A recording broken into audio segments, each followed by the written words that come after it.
Quarta-feira, dia 15 de julho, a Argentina virou o jogo contra a Inglaterra. Venceu por 2-1 e carimbou a vaga na final da Copa do Mundo de 2026. Se você acompanhou esse Mundial, mesmo que de longe, sabe que essa campanha não está sendo comentada só pelos gols, está sendo comentada pelas polêmicas de arbitragem. A Argentina virou piada, virou meme, virou hashtag e adversário atrás de adversário reclamando de pênalti marcado, de gol anulado, de decisão que, por acaso, sempre parece favorecer o mesmo time, a Argentina no caso. E no meio desse barulho todo, aos 39 anos, tem um homem que simplesmente joga. Ele, em partes, discute com o juiz em campo, mas ele não sai rebatendo teoria de conspiração nas redes. Ele anda, observa e entrega 2 assistências decisivas numa virada histórica e volta para casa em silêncio. Hoje eu quero te mostrar a fórmula por trás disso, porque ela não é sobre futebol, é sobre o que fazer quando você trabalha pesado,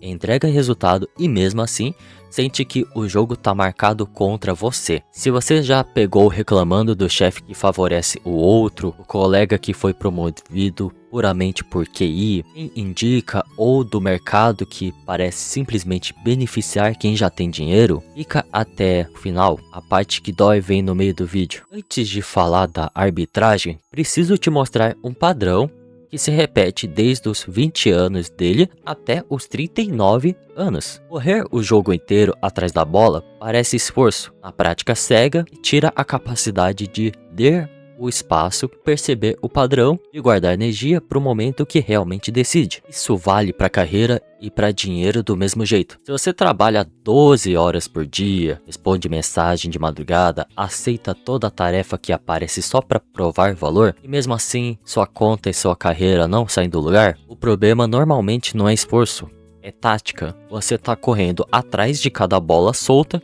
sem nunca se posicionar para o lance que decide. A maturidade real em campo, no trabalho, no investimento, é a transição da força bruta para a inteligência posicional. Sai da correria reativa e entra na ação cirúrgica. Nessa Copa, Messi disputou sua 6ª edição de Mundial. Ele e Cristiano Ronaldo são os primeiros da história a chegar a esse número. Na estreia, fez 3 gols de uma vez contra a Argélia e igualou o recorde histórico de artilharia em Copas do Mundo, que era do alemão Miroslav Klose, com 16 gols, e 5 dias depois, contra a Áustria, marcou mais 2 e assumiu o topo sozinho. Terminou a fase de grupos com um gol em todos os 3 jogos e seguiu marcando nas oitavas contra o Egito. Ao todo, 8 gols só nessa edição, 21 gols. Somando as 6 Copas que disputou, ninguém na história desse torneio balançou a rede mais vezes que ele. Repara, isso não é feito de velocidade, é feito de leitura. Aos 39 anos, ele não corre o mesmo tanto que corria aos 22. Nenhum corpo humano sustenta isso. O que ele fez foi trocar quilometragem por antecipação. Ele já sabe antes da jogada acontecer onde o espaço vai se abrir e o time inteiro que corre para ele, porque ele já está no lugar certo quando a bola chega. É a mesma lógica de um CEO de 60 anos comparado a um estagiário de 22 anos. O estagiário apaga incêndio 14 horas por dia, sob estresse extremo, correndo atrás de cada problema operacional. O CEO passa boa parte do dia lendo relatório em silêncio, aparentemente devagar, para tomar uma única decisão estratégica de 10 minutos que salva o trimestre inteiro. Longevidade profissional não é sobre aguentar correr para sempre, é sobre aprender a gastar menos energia, gerando mais resultado a cada ano que passa. Curiosidade: depois de quebrar o recorde de Klose, Messi não fez post triunfante nenhum, pediu pro técnico Scaloni,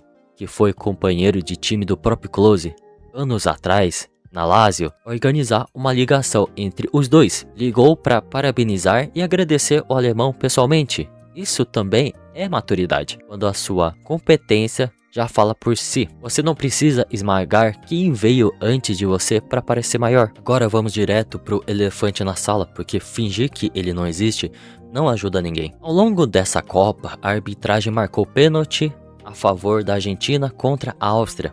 contra a Jordânia e de novo contra o Egito, nas oitavas de final. Partida em que, além do pênalti, um gol egípcio foi anulado por uma falta discutível no início do lance, e um pedido de pênalti do Egito, já nos acréscimos, foi ignorado. O resultado? Uma onda de acusação de favorecimento que passou de torcedor de rede social para manchete internacional, com direito até a jogador e dirigente egípcio falando publicamente em jogo direcionado e figura pública de fora do futebol comentando o caso. E olha que interessante, o levantamento sobre quase 2,5 milhões de publicações em português analisou justamente esse debate depois da virada contra o Egito. Menos de 10% das postagens mencionavam a palavra roubo ou teoria de manipulação. A imensa maioria do debate era sobre o jogo em si, ou seja, o barulho existe, é real, machuca, mas é menor do que a bolha das redes faz parecer. É igual ser cancelado no Threads ou no X, por exemplo, mas só o pessoal do X e do Threads sabe disso, mas nem todo o pessoal também da internet sabe. Que doideira, né?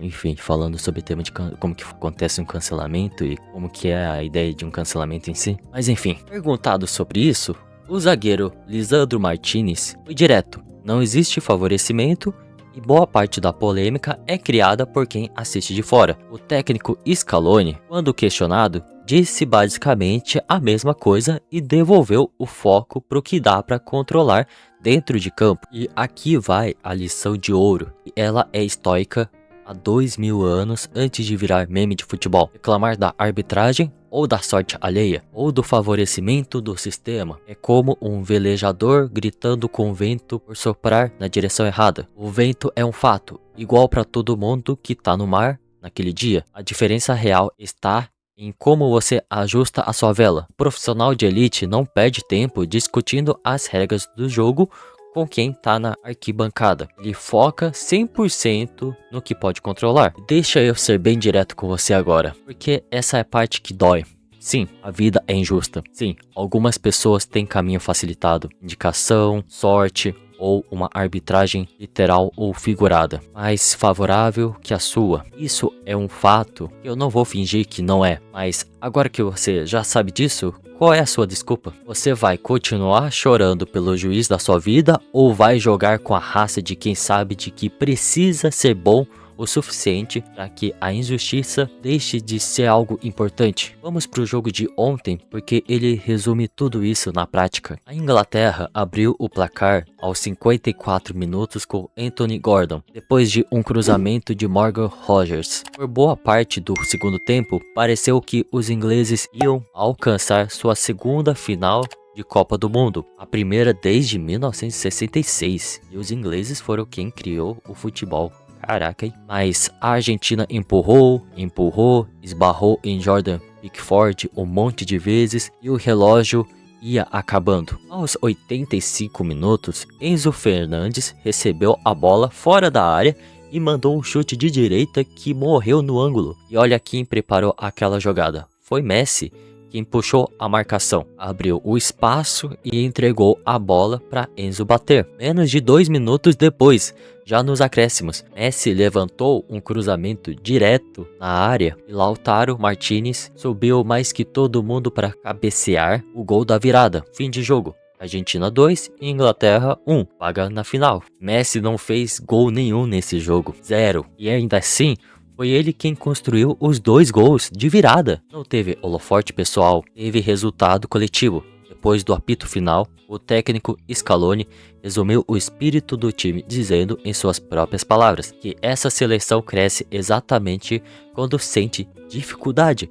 Quando o adversário hesita um pouco, é ali que eles vão com tudo. Poxa, o Brasil poderia fazer isso. Essa é a definição prática de liderança madura. Você não precisa ser o autor do gol para ser decisivo. Precisa criar as condições para que o gol aconteça, mesmo que a bola tenha saído do pé de outra pessoa. Então, como isso vira ação concreta na sua semana? Primeiro, investimento posicional na carreira. Em vez de aceitar toda a tarefa que aparece só para parecer ocupado, mapeia onde estão os gargalos reais da sua empresa ou do seu negócio. Ponto exato em que o seu trabalho gera mais valor, concentre a sua energia ali. Produtividade real não é preencher 12 horas do dia com tarefa competitiva. É identificar as poucas ações cirúrgicas que geram 80% do resultado e proteger sua energia máxima para elas. Segundo, investimento posicional nas finanças. Para de operar no ruído diário de notícia e grupo de WhatsApp. Constrói uma reserva de caixa com paciência, a mesma represa de energia que dá o bote com força total só quando a distorção de preço for óbvia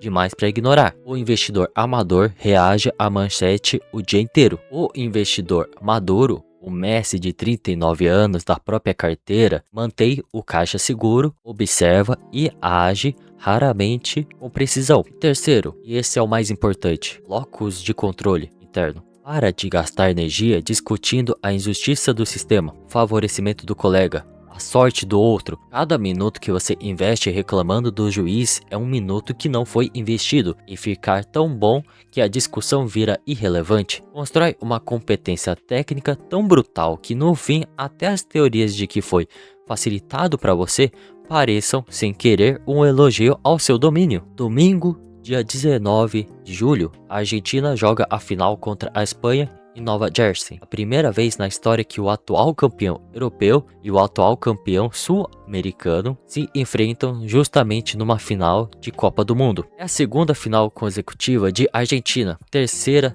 da carreira de Messi. Muito pouca gente no futebol jogou 3 finais de Copa do Mundo. E esse vídeo está sendo gravado antes da final da Copa do Mundo de 2026. Duas coisas em si, e caso a Argentina possa vencer e caso ela perca. Se a Argentina vencer, vamos falar que é o seguinte: no domingo, aos 39 anos, ele ergueu mais uma taça que a maior parte do mundo achava impossível. Não por sorte, e sim porque a competência dele nunca dependeu de juiz nenhum. Mas caso a Argentina perca, mostra que mesmo o resultado não tenha vindo, nada do que ele construiu nessa Copa, o recorde, as assistências, a liderança silenciosa, deixou de existir por causa de 90 minutos. A competência dele não estava condicionada ao placar de um único jogo. Mas repara, o que eu quis te mostrar hoje não depende do resultado de domingo. Não importa se a Argentina vai levantar a taça ou não, o que o Messi já provou nas últimas semanas já responde à pergunta que esse vídeo veio fazer. A injustiça do sistema é a desculpa perfeita que o mediano usa para justificar a própria falta de raça. Você não precisa provar nada para quem tá na arquibancada da sua vida. Os resultados falam por si só. Comenta aqui embaixo qual foi a última vez que você culpou o juiz da sua vida, o chefe, o sistema, a sorte do outro, em vez de focar no seu próprio jogo, porque isso é bem interessante para que as outras pessoas também possam saber também e seja uma reflexão interessante. Quero que compartilhe com as outras pessoas também, além do futebol em si, mas que seja uma aula para a sua vida toda, para a vida de outras pessoas que estiverem assistindo. E assista aos outros vídeos também, pois que eu me despedi daqui, tá? Vai aparecer uma tela final aparecendo os outros vídeos que eu acho interessante que você possa assistir. Tenha uma boa semana e boa sorte nos campos de batalha. Falou e até mais. Fui!